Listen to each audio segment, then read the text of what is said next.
In the early hours of this icy London morning, I remind myself of a quote from the poet Shelley, a line from Peter Bell III, written in 1819. The quote, "Sometimes the devil is a gentleman." I recall the tales heard so often as a child, the many books written on the subject. Perhaps the most notorious unknown killer in history, certainly one of the most thorough. He stalked women in the dark, only certain types of women. His calling card came in the shape of a mutilated corpse, his signature unmistakably cold. Surgical steel. I am once again reminded that a cunning psychopath armed with surgical knowledge and a razor-sharp scalpel can tear a human life apart in a very short time indeed. I seek the truth about just such a man. It began August 31, 1888. By the second week of November of that year, the hideous legend had become a global topic. Many questions were raised, the most enduring of which has haunted me all my life. Just who was Jack the Ripper? Was he a lone killer bent on revenge? Why did he strike only prostitutes? And why did the killings end with the fifth victim? On this walk through an isolated forest, I carry with me a book which has brought me halfway across the world. There have been many manuscripts theorizing on the Ripper case, but in the few days spent poring over this particular book, I became convinced that the author had at last presented the dark truth. The Ripper legend reached new heights when Hollywood became interested, and it was a Londoner who first brought Jack to the screen. Alfred Joseph Hitchcock, born 11 years after the Ripper had struck. In 1926, Hitch presented the motion picture all about Jack. It was called The Lodger, pure fiction, but as thrillers go, a tantalizing glimpse at the Hitchcock genius that would follow. As for the book I carry with me, it is called Jack the Ripper, The Final Solution. The author is to this point known only to me by a few frantic telephone calls made at the most preposterous times in the early morning. His name is Stephen Knight. He lives not far from where the murders took place. His trek toward the truth began in September 1973, when, as a journalist for the East London Advertiser, he interviewed a man who would light the spark. The Advertiser was the lone surviving newspaper covering the area of Whitechapel, Jack's favorite prowling ground. The subject of Stephen Knight's interview in 1973 was a man named Joseph Sickett, son of the renowned Victorian painter Walter Sickett. An interview with the son of an artist is not what one would usually call earth-shattering material. But when the specter of Jack the Ripper becomes synonymous with the man's story, suddenly a whole new light blazes from the void of unanswered questions. My name is Ray McGregor, seeker in the unknown, if you like. My travels have taken me to the quiet stillness offered in this place to meet Stephen Knight and to unravel one of history's greatest and most macabre mysteries. Stephen Knight, the cover of the book is a little battered, but every well-read novel is thus presented. I have pored over many a horror tale in my life and gory mysteries, but the story of Jack the Ripper from those freezing days of the late 1880s has had many theories attached to it, from criminologists to ordinary citizens and, of course, many other writers. But you presented a tale that I regard as the finest I have ever written. You embarked on a course that would take you through 18 months of mystery, intrigue, controversy, and a story that, once read, makes Watergate look like a Sunday school picnic, really, doesn't it? Yes, it does, very much so. I was researching for a year before I started to write, and then writing for 6 months while researching the latter part of the book. Let's go back to the East End of London in the late 1880s. These were certainly not good times for anybody. It was a very bleak, horrifying place, especially for prostitutes who were selling their souls for, what, a penny or something? How much were they likely to make if they were lucky? Penny or twopence a client, I suppose, in those days. The price of a bed was 4p, and for slightly less, you could get a rope in a very, very seedy doss house, running alive with cockroaches.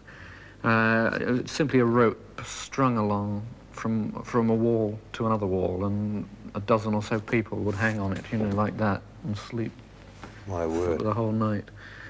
And that was luxury compared with what most of these poor women had. They were sleeping out of doors on most nights and under railway arches and anywhere they could find some sort of shelter.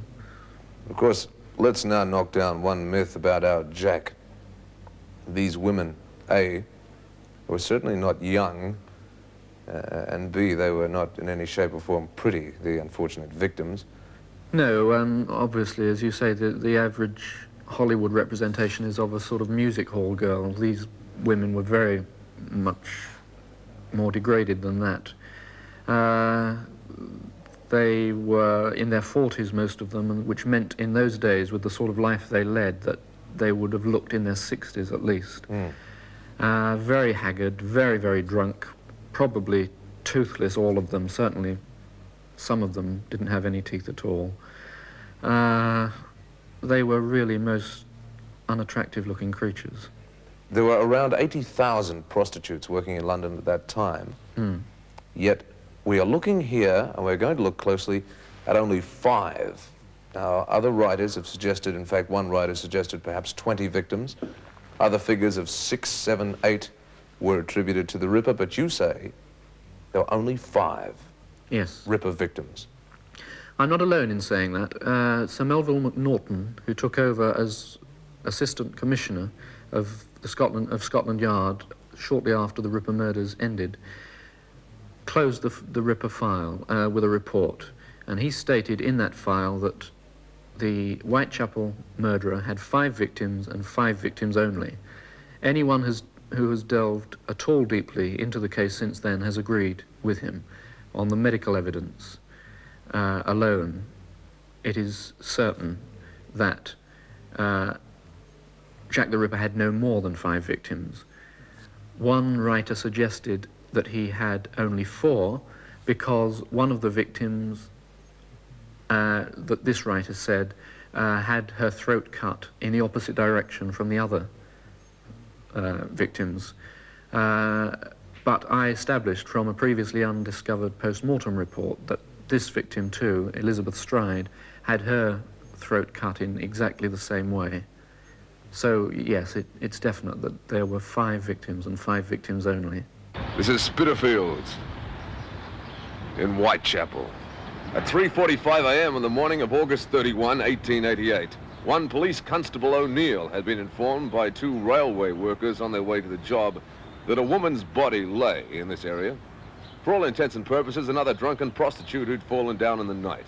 For O'Neill, a horror beyond belief as he turned over the carved-up remains of Whitechapel victim number 1, Mary Ann Nichols. She was in her 40s. She was very down at heel, much the worse for drink most of the time because, well, as with all the victims, that was the only solace they could find in life, gin, and the comfort that drunkenness brought.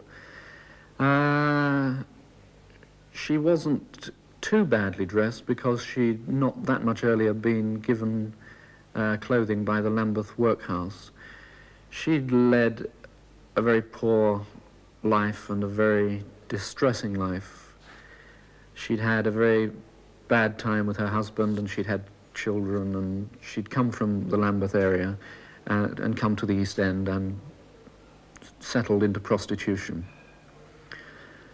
On the night of August the 31st, she was with a friend called Emily Holland, who she last saw she was with her in Whitechapel at about 1 o'clock in the morning. She said goodbye to her. She was going off to find a client. And she said, "Look what a pretty bonnet I've got," or some such words as that. And she walked off towards Whitechapel station. A few hours later, she was discovered in a doorway in Bucks Row, on the pavement, ritually laid out. Stephen, the words ritually laid out, they become more and more important as this story unfolds, correct? Right, yes. Let's look at the victims. We've just talked of Mary Nichols. Let's talk of her frightening injuries. It wasn't just a sweet killing. I mean, this woman was the first of 5 to be totally slaughtered. If we could look at a word, that would be it, wouldn't it? Yes, I mean, that's totally slaughtered in the sense that we're talking, in the context of the Ripper killing, suggests she was totally cut to pieces, which wasn't true. She was laid out and her intestines were sort of cut out, and there was general mutilation in the genital area. Her throat was cut from left to right. More detail than that we don't know, because the newspapers didn't go into any more detail, and the police and medical reports haven't survived. But it certainly was a very horrifying murder, but not nearly as horrifying as those which were to follow. It was on another level of society that disquiet was felt at this first murder. The source of the information that the Queen of England, Victoria, was concerned by this murder was a telegram. It was a telegram which she sent in November, 3 months later, I see. after Jack the Ripper's final murder. She sent a telegram to the Prime Minister saying, "You promised me after the first murder took place that you would consult your colleagues about it." Now that, though it has been known for many years that the Queen sent that telegram, the significance of it just hasn't been seen. Because while murder was a commonplace thing in the East End, on Mary Nichols' murder, the Queen of England made the Prime Minister promise to consult his colleagues about that murder, which meant that she knew more about it than the average East End citizen. She knew that when only one murder had been committed, she knew at that stage that more were to come.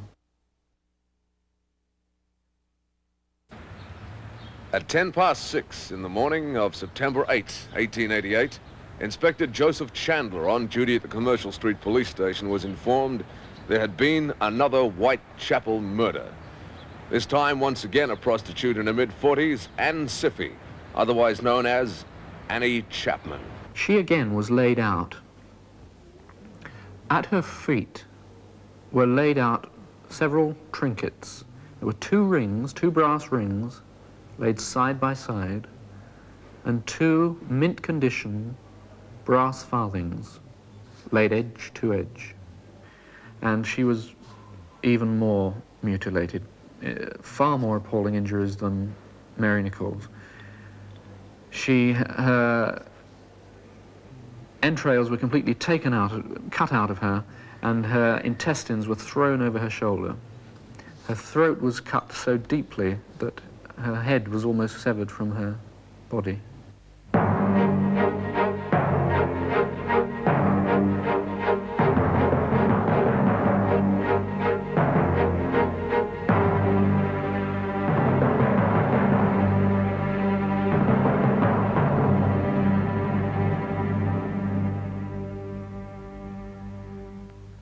September 29, 1888, time for our Whitechapel friend to strike again. But tonight, he would go berserk. 2 victims in the one evening. His first, the gangling Swedish prostitute, once again 45 years old. She was known as Long Liz, Elizabeth Stride. Long Liz Stride was found murdered in a backyard or courtyard adjoining a socialist club in Stepney, south of Commercial Road. Catherine Eddowes was discovered, as I say, 45 minutes later in Mitre Square, Aldgate. The first victim, Stride, the only injuries she had was a cut throat, which, as I said, has led some people to say she wasn't a Ripper victim at all. Her throat was cut from left to right. The second victim, Catherine Eddowes, was horribly cut about. Not only was her body cut about in the manner of Nichols and Chapman, and her entrails thrown over the shoulder again. But she was stabbed about the face, cut very deliberately on the cheeks, and her eyelids were slit. And she also had her throat cut from left to right.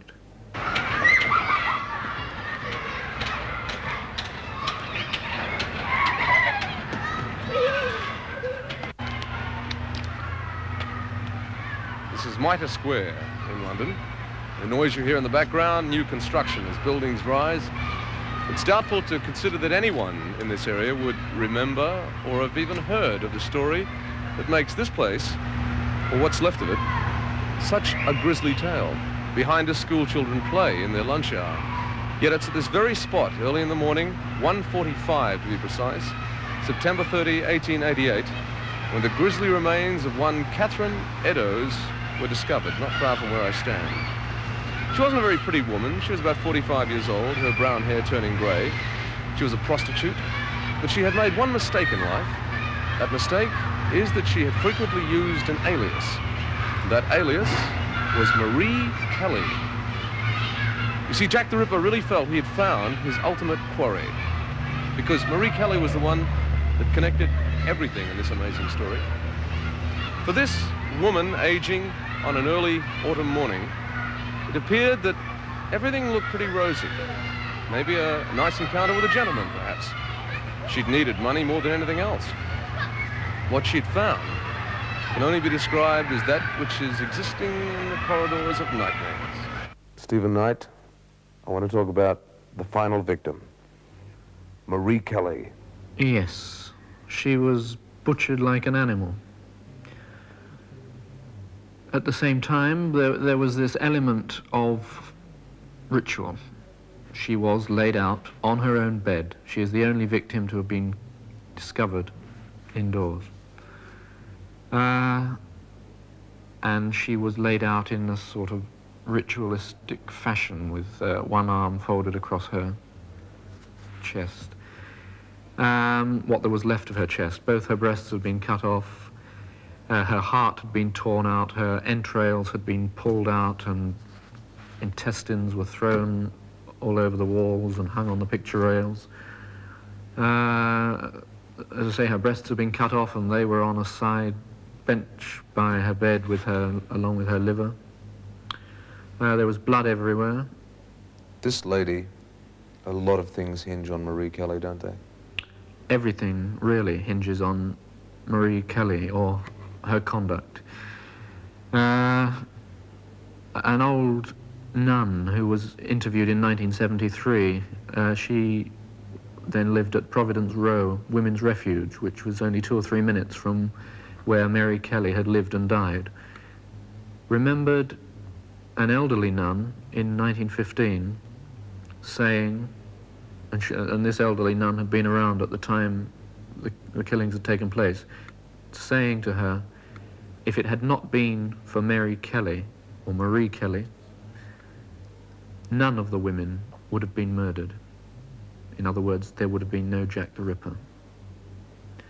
And as I say, so Mary Kelly's story and what led up to the events of autumn 1888 are crucial to the whole affair. Jack the Ripper is a misnomer. And that is true because Jack the Ripper was not one man, but 3. All working together for a specific purpose.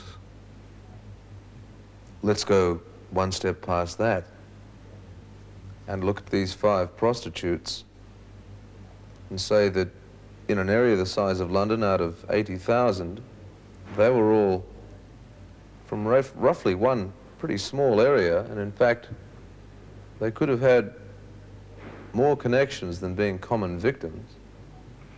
Absolutely. Once again, this is a point which has never been brought out before. Nobody has researched the case deeply enough to have discovered this central point. Out of all the prostitutes in London, 80,000, Jack the Ripper killed 5. And all these people representing the killings as random maniac killings just do not consider that these women all knew each other. 2 of them lived in the same house. They all, three of them lived in the same street, and all of them rubbed shoulders daily in the same pub.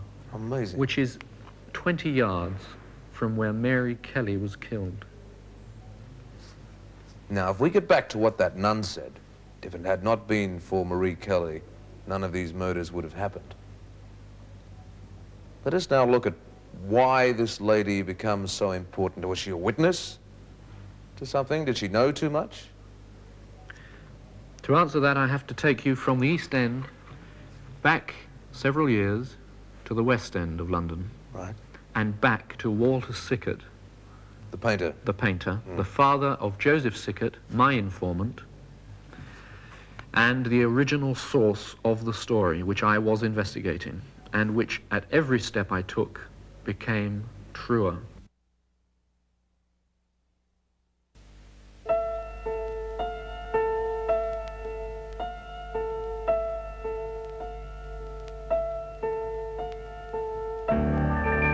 Sunrise breaks over the horizon and shines its light across the East End of London. The Ripper, along with his 2 accomplices, left in his wake the horrid remains of the last victim, Marie Jeanette Kelly. No doubt by this time the killers would be settled down to a good, hearty breakfast. Even an animal eats after the kill. We now find ourselves in 1884 in Cleveland Street in West London. Sickert's studio was in Cleveland Street, and just opposite the studio was a sweet shop, confectionery shop, in which there worked a girl called Annie Elizabeth Crook. She was a poor country girl and a Catholic. Sickert's antecedents were quite impressive. His father and his grandfather had been painters to the Royal Court of Denmark, and he knew both Princess Alexandra, who was Danish, and her husband, Edward the Prince of Wales, later King Edward VII, well. He was approached by Alexandra in the early 80s to take her son, Prince Eddie, under his wing, because Eddie was becoming stifled at court. He was mixing only in the very narrow circles of the court. He was having no outside experience at all, and she was very worried about his personal development. And she wanted him to see the world of art, to just see a wider life, and more of his future subjects, because had Eddie lived, he would have become king in 1910. And Sickert readily agreed. He was always ready to ingratiate himself with the powerful, for obvious reasons. He didn't have all that much money, and he wanted to get on himself. So Prince Eddie, who was Queen Victoria's grandson, of course, began to pay secret visits to Sickert in the guise of his younger brother, Albert Sickert. And so here we have them in those early years of that decade, getting on together very well. Sickert goes out with Prince Eddie to the pub, and Eddie sees all sorts of things that he would otherwise not have done. All right, Stephen. Prince Albert Victor Christian Edward, future King of England, and the great artist Walter Sickert, the prince now with his newfound alias, able to enjoy the part-time life of a commoner. So what were they getting up to? Was it out dropping a few pints of ale, or were they a wenching, or what were the typical activities that Sickert and Eddie were getting into? Well, both of those things, and Eddie took a few brief painting lessons from Sickert and met all Sickert's friends, who were a motley bunch, and was generally enjoying himself. Sickert knew a girl who worked in the shop opposite, Annie Elizabeth Crook, as I said, and Sickert was very fond of this girl, And he introduced the pair, Eddie and Annie. Eddie was struck by a certain similarity, this girl, to his mother. And he got on very well with her. And eventually, he fell in love with her and she with him. And they were secretly married. He couldn't officially marry her. She was a Catholic for a start. Oh, yes. He was under 25, so he would have had to get permission to marry her. He married her under a false name, but he married her, nevertheless, at a St. Saviour's private chapel near Cleveland Street. Then, in 1885, Annie bore Eddie a child, a daughter, who was born at Marylebone Workhouse and who was christened Alice Margaret Crook.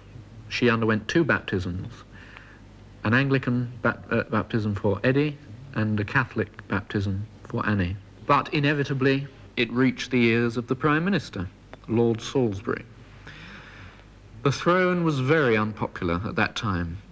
There was constant fear of revolution, and Salisbury himself was especially frightened of anarchists, socialists. There was a rising tide of socialism, and the government was very unpopular, the throne was very unpopular.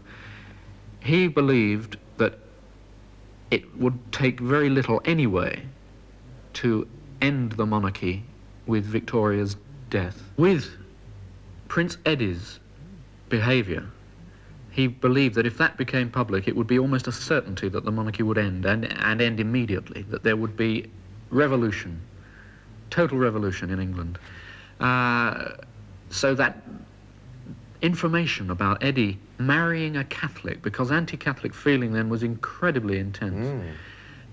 If he had to keep that silence at all costs. So he staged a police raid in Cleveland Street while Eddie and Annie were together. Eddie was taken back to court and severely reprimanded, and Annie was taken away and confined in a hospital. And she spent the rest of her life in hospitals, workhouses and prisons after some sort of primitive brain operation had been performed on her. Or some perverted lobotomy with... Something like that, to erase all memory of her past and her alliance with the prince.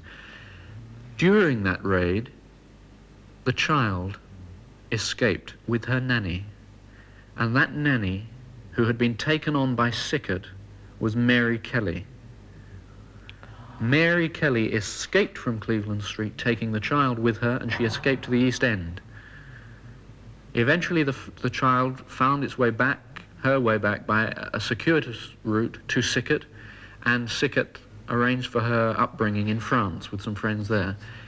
Mary Kelly fell in with a group of prostitutes, and eventually, completely down and out, they resorted to blackmail.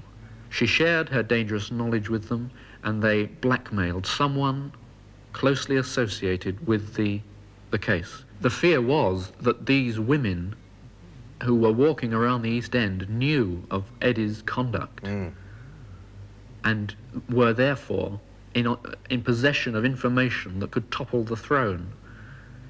So like Annie Crook, they had to be silenced. And the Prime Minister put the operation into the hands of a man he trusted very greatly, because that man had been very closely associated with silencing Annie Crook. Salisbury, I'm sure, never wanted anybody murdered. He put the case into the hands of this man, as I say, whom he trusted. This man decided the women must die. To have them certified as lunatics, he thought would be dangerous in the extreme. One lunatic was bad enough, but if you had 4, 5, 6 lunatics all crying out the same story, somebody was going to see a pattern somewhere. Right. And you know, there were plenty of very high-ranking, articulate politicians around who would have been eager to see that pattern and use it against the throne and the government in power. Victoria knew nothing about this. Right. I mean, she wouldn't have condoned murder or silencing in any way at all at this, you know. This one man, whom we'll look at more closely a little later. He was in charge of it. He had 2 helpers, said Sickert. These 3 men, and these unfortunate prostitutes, and a ritual in just about all of them. The entrails being torn out and thrown over the shoulder, portions of flesh being taken off the face.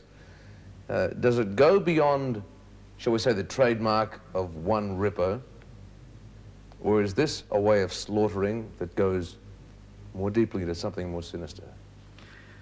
Sickert told his son, and his son told me, that the women were murdered according to Freemasonic ritual. That much of their ritual is based on murder. They are a secret society.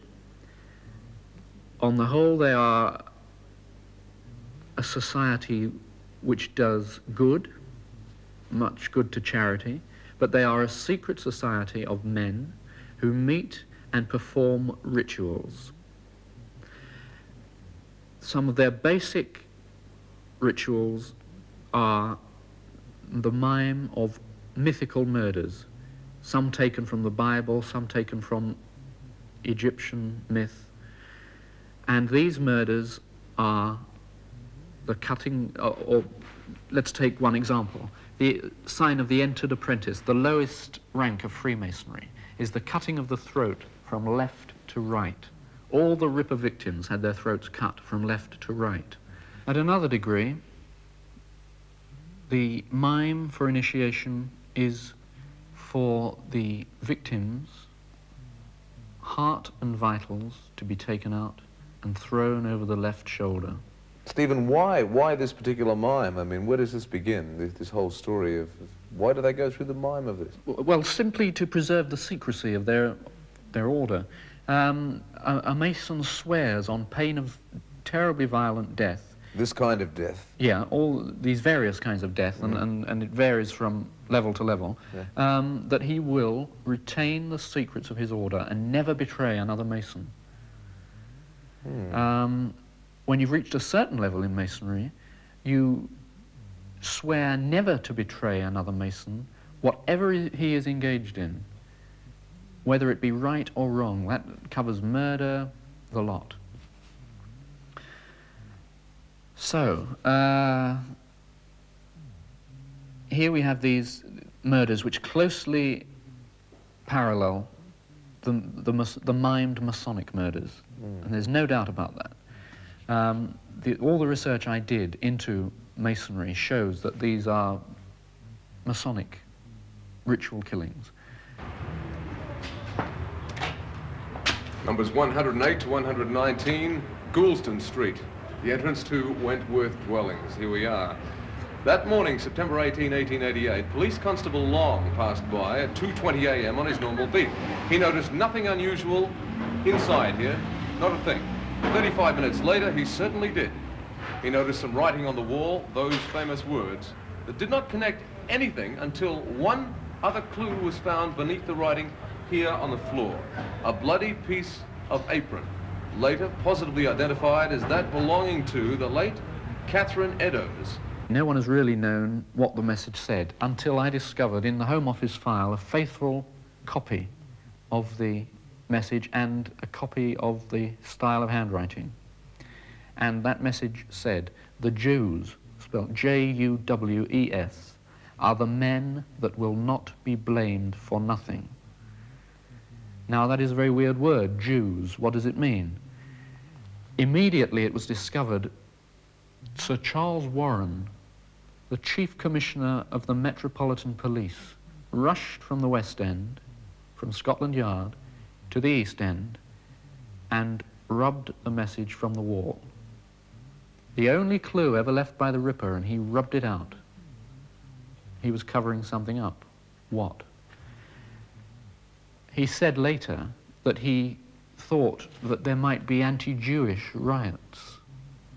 He said people might believe that J-U-W-E-S referred to the Jews. It was ludicrous to say that, because that message was in a doorway which could easily have been cordoned off. It didn't say Jews anyway. I mean, Warren knew himself. Warren knew what the message meant. Warren was one of the highest ranking Freemasons in the world. And if you delve into Masonic literature, you discover the word Jews. And what it refers to is 3 apprentice masons called Jubelar, Jubelo, and Jubelum. The Jews. Who murdered the Grand Master in charge of building Solomon's Temple, and on that event, most of Freemasonry's sacred ritual is based. In other words, that message means the Freemasons are the men that will not be blamed for nothing. Stephen, back to the murders most foul, these poor women. They were slaughtered in such a way that one would imagine a torrent of blood would have gushed forth on the pavement, yet such very little blood was actually found, except for Marie Kelly's case, around the area of the crime. Yes, this is one of the enduring mysteries of the Ripper case. No writer has been able to explain it. There was so little blood found at one of the murders, for instance, Annie Chapman's, that the doctor who attended suggested it would have filled 1 or 2 wine glasses at most. And yet she had had her head severed from her body almost. There was speculation at the time that the women couldn't have been murdered where they were found, but that they had been murdered elsewhere and then later deposited at these spots. Sickert told his son that 3 of the women, at least, were in fact murdered in a moving carriage. The way in which these murders occurred, surely these women, I mean, it is such a nightmarish tale. They must have screamed, struggled, given some clues as they were being mutilated. The people nearby must have heard something going on. Not necessarily. According to Sickert, the women were fed black grapes poisoned with laudanum. That's tincture of opium. And that induced unconsciousness and death before any mutilations were carried out. So there would have been no struggle, no screams. Right. And it would have enabled all the surgery, the barbaric surgery that took place on them, to be carried out with relative ease and speed. After which the cab went on its way back to its owner's residence. It was obviously covered in gore and blood. It was washed out ready for its next grisly assignment. Yeah, but it would have been covered in less blood than had the victims been struggling. And yeah. Stephen, very few mass murderers ever give up without giving a clue or two, and there were many letters supposedly written by the Ripper to Scotland Yard, but you say there's only one genuine Ripper letter. Yes, I do. There are hundreds of letters purportedly sent by the Ripper still in the Scotland Yard file. And I've seen them and I've read them all. And many books base their cases on any selection of these letters which the writer chooses to make, any selection which fits his case. One book in particular is based entirely on these letters. And to believe that these letters are all genuine would be to believe that the Ripper spent all his time writing and that he had a vast knowledge of languages and went to places as far away as Barcelona and Venezuela to post his mad messages. It's all ludicrous. They were from hoaxes, all the letters but one. And that letter came accompanied by half a human kidney. Half a kidney? Half a kidney, which has been established as near as it's possible to establish anything, that it was Catherine Eddowes' kidney. The letter and the kidney were sent to Mr. George Lusk. He was chairman of the Whitechapel Vigilance Committee, set up to patrol the streets at night to protect citizens. I'll read you the letter. From hell. Mr. Lusk, Sir, I send you half the kidney I took from one woman, preserved it for you. T'other piece I fried and ate, it was very nice. I may send you the bloody knife that took it out if you only wait a while longer. Signed, catch me when you can, Mr. Lusk. Jack the Ripper was not one man, but three. Are we looking at three actual rippers, three people who had knives and scalpels in their hands and did the cutting, or are we talking about one specialist and two accomplices? We're talking about two killers and one accomplice. Interesting. To what extent the one accomplice participated, I've not been able to discover. It's not possible ever to discover that. So let us talk about the one accomplice. I want to know who this is. I want to know about this man. Well, there were three men. There were no women involved in this. Oh no, there were three men. Before I name any names, why don't I take you to where the Chief Ripper is today?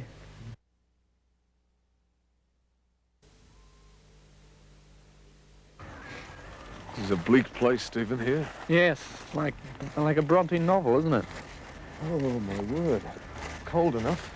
Well, this is the graveyard of Thorpless Soken in Essex. And here lies Jack the Ripper. This grave? That's it. William Withy Gull. That's him. The man in charge of the Ripper operation. And the man who committed 4 of the 5 murders. So the man out of everyone's bad dreams, the one you imagine had the cloak, the guy who held the scalpels and did all the frenzied cutting, this is the man. That's it. Yes. He was put in charge of it by Lord Salisbury. He'd already committed Annie Elizabeth Crook to an asylum. So he was, as I say, he was already involved, and they wanted somebody to silence the other women who successfully. He was a high-ranking Freemason, and then something strange happened. He was an incredibly bizarre man. He was of a very strange turn of mind. He decided that it would be just so dangerous to commit the other women that they had to be killed. And so that's how he went about it. He had them hunted down by his two accomplices, his two helpers, and he killed them in a Masonic way. So a man of supremely high medical standing, the man who did the cutting, the Chief Ripper, lies there. Yes. Physician in ordinary to Queen Victoria. Jack the Ripper. Sickert said that the man who drove the hansom cab was John Netley. He was the man who had previously ferried Prince Eddie to and from Sickert's, between Sickert's studio and the palace. So he was already involved. Yes. Whether or not he was a Mason is in doubt. Sickert didn't know. But he certainly wanted to get in with powerful people and would do anything to be able to, you know, give himself a step up on the ladder. Right. So he was recruited to drive the death carriage of William Gull, and he also laid the bodies out in the Masonic way. He also helped track down the women. He tracked down Mary Kelly, said Sickert, with the aid of a painting of her. And the third man, according to Sickert, was none other than Sir Robert Anderson, who was the Deputy Commissioner of the Metropolitan Police. But that turned into something different when I started investigating it. It was, that was a very weird... There's a twist coming up, isn't it? That's right, yes, there is. 74 Brook Street, London, W1, residence of Sir William Gull, the palatial abode of a specialist in brain diseases and part-time abortionist in royal circles.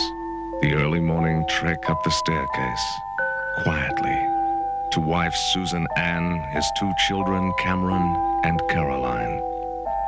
A day of earnest work, a return to his loving family, and a nightly exit to the most unholy slaughterhouse of them all. In monetary terms, Sir William Withy Gull was a most wealthy man indeed, but in the treasury of the soul, he appeared as a bleak bankrupt spectre, schizophrenic in nature, psychopathic in attitude. He dispensed certificates of insanity as casually as one would kill an insect. He did just that so easily to any crook. Dispense by day, dissect by night. Out through the courtyard, down the stairs, into the tunnel. And thus, another chilling conspiracy with the Night Rider, coachman John Netley. The quarters which sheltered the carriage of death can be found in a most convenient spot at the rear of 74 Brook Street. For Gull and Netley, a most tidy arrangement. Walter Sickert told his son that the third man was none other than Sir Robert Anderson, Assistant Commissioner of the Metropolitan Police. I looked into that allegation as I'd looked into everything that Sickert had said up to that point. And everything up to that point, of course, had proved absolutely true with solid evidence to back it up. But to my surprise at that stage, at that late stage in the inquiry, I found that there was no evidence at all to support the allegation that Sir Robert Anderson was directly involved in the murders themselves. He was certainly involved in the cover-up, but certainly in no way could I see that he was the third man. And then I realized that the evidence had been staring me in the face all along. The third man was Walter Sickert. He was forced into it virtually by Gull and Salisbury and all the rest of the Masons. Yes. Because he had been involved from the beginning. He knew Mary Kelly, he knew Annie Crook, and he could lead them to Mary Kelly. Who else had painted that picture which Netley had used to question people in the East End? And there is, in fact, extant a picture called Blackmail, which very closely resembles a picture of Mary Kelly in the newspapers of the day. Walter Sickert, in old age, came to think he was Jack the Ripper after a stroke. He used to roam the East End of London, dressed in clothes like the Ripper. My word, really? Yes, absolutely. He told his son that he painted the truth about the Ripper killings into his paintings. What clue, painting by painting? That in certain of his paintings there were clues as to the truth of the Ripper killings. Yes. He painted, for instance, a series of murders called a series of pictures called the Camden Town Murders, which he said were based on the Mary Kelly murder. There is a picture of himself, the artist, in his studio, and in front of him in that picture is this bust. But it isn't really a bust. You can see it's a human torso, and a piece of the intestine snakes from the abdomen over the shoulder. The left shoulder, hey? One of the pictures, La Hollandaise,